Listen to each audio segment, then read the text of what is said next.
Good morning, true crime friends. How you doing?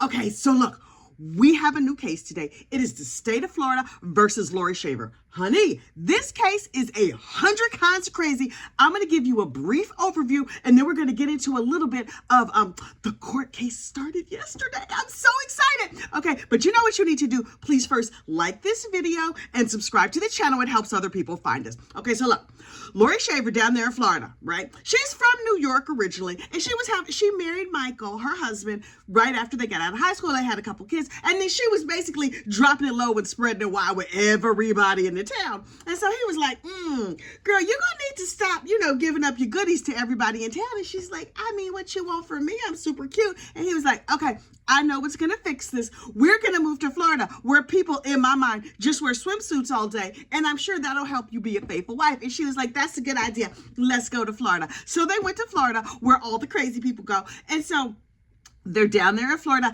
and shockingly, this situation did not get better. Oh, she was passing out her kibbles and bits to everybody who would have them. And Michael was like, Laurie, please stop. And she was like, who are you to tell me? And so they would get into fights. Only they weren't like windmilling on each other. They took out pew-pews, and they were smacking each other and breaking glass and all kinds of stuff. A terrible situation. Finally, Michael was like, you know what? Laurie, I love my children. I love you. Ish, but girl, you crazy, and so I'm gonna have to go. So he worked at Disney, the happiest place on earth, but his life was really not that happy from what I could tell. Anyway, he moved out, and he was living in an airplane hangar. Can you live in an airplane? Okay, anyway, he started dating another lady, and Laurie was like, yes, I was giving it up out of both draw legs to everybody I ever met, but how dare you date somebody else? And so Laurie did everything she could to run off the new girlfriend. And then she was like, baby, you should come home and we can play happy families. And he was like, okay, I'm going to move back in. And then shortly after that, he disappeared.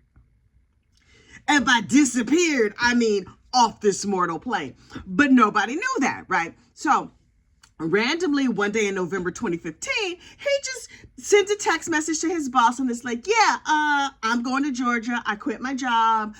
Sell my tools or give them away. I don't care. I'm going to see you later. And Laurie was like, I don't know what happened to him. It's terrible. She was left there in their trailer with the two kids, and they had like 5 or 6 acres. They had all that land.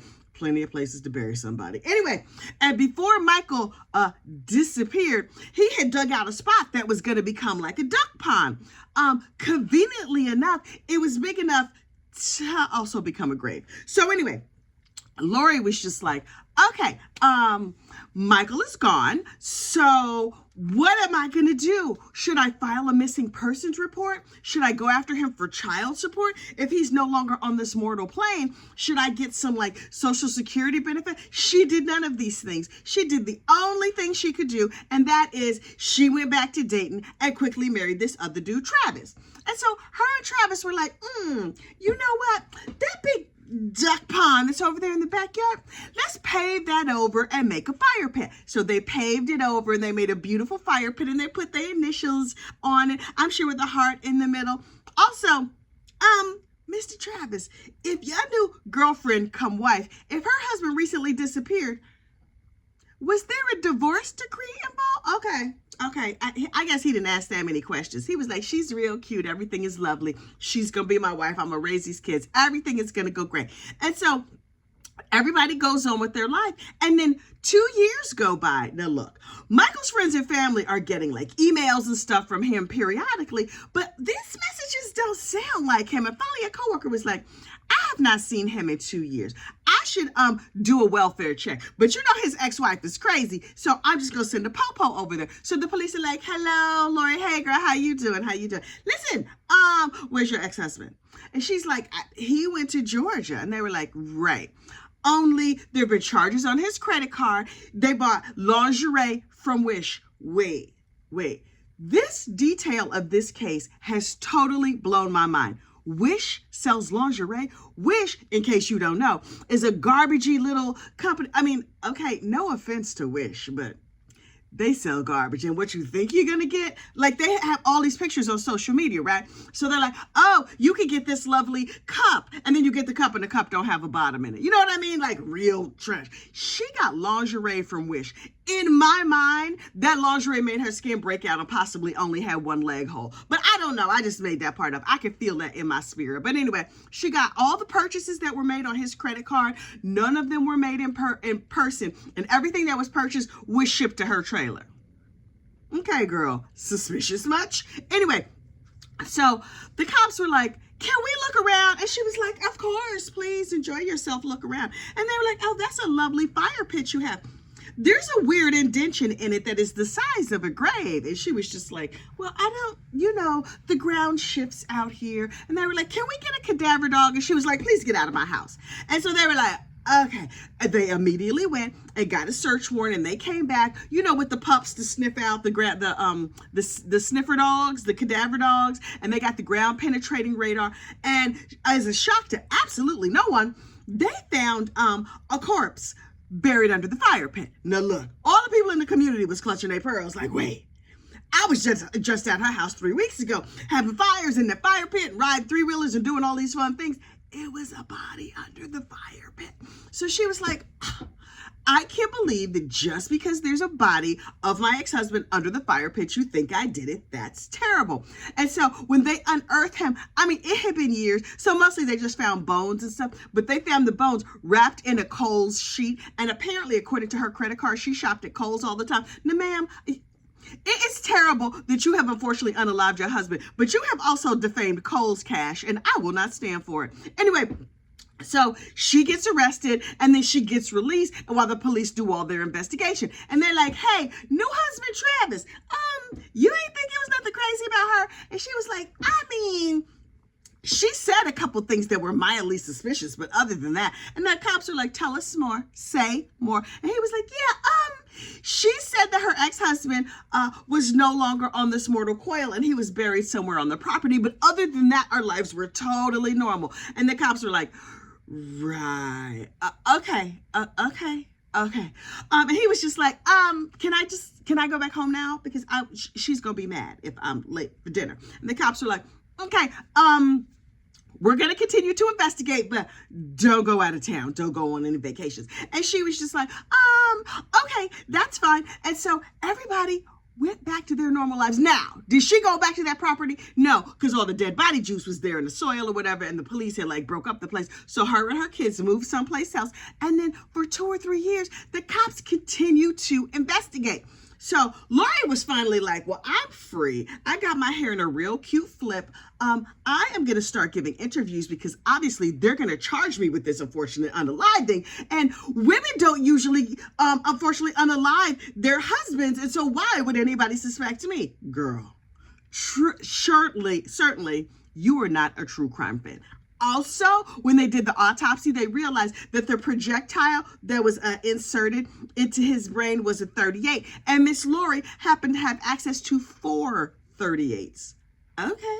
Including her favorite little 38 that had a pink had a pink handle on it. She sold that to the neighbor. And the neighbor was like, oh yeah, she sold it. Here you go. You can have it. I don't want to, I never liked her. She played her music too loud. She's a little bit crazy. She was always fighting with the men in and out of her place. No, you can have the gun. You only have to give me a receipt. You go and keep that. I don't want nothing to do with it. So the police ran a ballistics check, but they were like, the results are inconclusive. We can't tell if this was the weapon or this was not the weapon. And then a couple of years go by. Finally, the police were like, okay, we have enough to charge her. And she's like, excuse me, news media and anybody else who's willing to listen.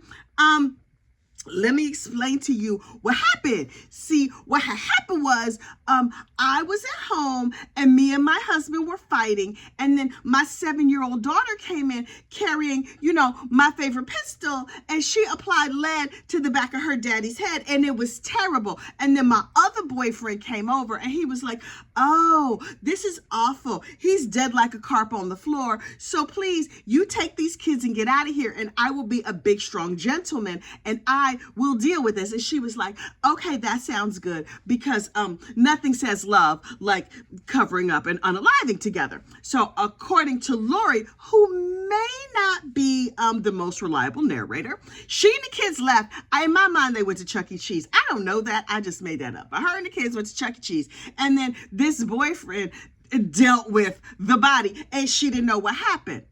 Okay. And so years after the crime, her 14-year-old daughter suddenly remembered that she unfortunately unalived her daddy. Oh, she was all up on the news. Laurie was like the lawyer, everybody.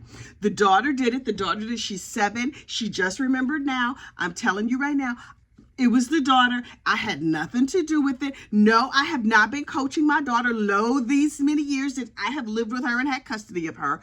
I'm sure she's had a perfectly not traumatic life at all. And she has no false implanted memories. And so we are going to go to court and we are going to say my 7-year-old daughter did it. And the state was like, hey, how you doing? Listen, there's a little thing we have called facts and ballistics and angle and stuff like that. And it turns out that the decedent Mr. Michael Shaver was unfortunately unalived. And it had a 7-year-old done this, it would have been at a low angle to his head. But this was like dead on. So that couldn't happen if the child was 7. And Laurie and her lawyers were like, right, you have to give me a minute, because I'm going to tell you what happened during opening statements. So opening statements were yesterday, and everybody was fully expecting this lying trollop, the accused, Laurie Shaver, to say that her now late teenage daughter, did this unfortunate unaliving.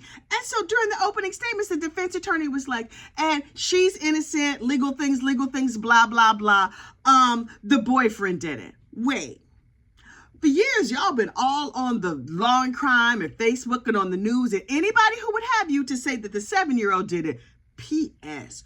Word on the street is that the 7-year-old, because she lives with so much trauma, ain't even remember her daddy. All she remembers is the current husband. But now she suddenly remembered that she unfortunately unalived her biological dad.